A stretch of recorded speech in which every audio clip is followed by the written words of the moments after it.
Hey, salut tout le monde, c'est Megavolt. On se retrouve aujourd'hui pour une petite vidéo sur Mario et Yoshi sur la NES. On se retrouve juste après cette petite musique.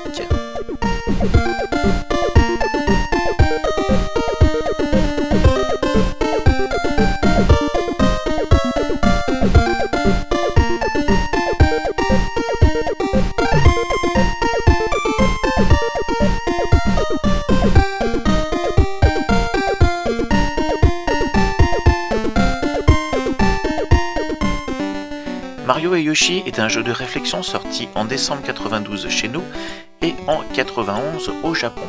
Alors un petit peu comme sur les Game & Watch, on a le Game A et le Game B. On a plusieurs musiques, donc nous on va avoir la première et la troisième. Le but du jeu en fait, c'est un petit peu comme un Tetris et en même temps un Columns. On doit bien sûr aligner des pièces comme sur un Tetris, donc en mettant les monstres les uns sur les autres. Sauf qu'on ne dirige pas la pièce qui tombe, parce que là il y en a plusieurs et qui sont à des endroits différents, mais on dirige le petit Mario qui se trouve juste en dessous. Donc par exemple là on a deux plantes piranha, les plantes vont disparaître. Alors d'après ce que j'ai pu remarquer, lorsque les monstres sont par paquet de 2 à la verticale, ils disparaissent, alors qu'à l'horizontale il en faut au moins 3. Sinon, je ne sais pas si vous avez remarqué, il y a des coquilles d'œufs. Donc lorsqu'on a une coquille, la partie haut et la partie basse, ça représente un œuf tout simplement. Et donc les œufs sont comptés sur notre ami Yoshi qui se trouve sur la droite. Voilà. Donc là on est sur le type B, donc une partie plus difficile, ce qui permet en fait d'avoir différents types de challenge. Donc là vous voyez que les deux pieuvres qui sont sur la droite, que j'ai déplacées, ne se sont pas n'ont pas disparu, voilà tout simplement. Là elles sont sur la gauche.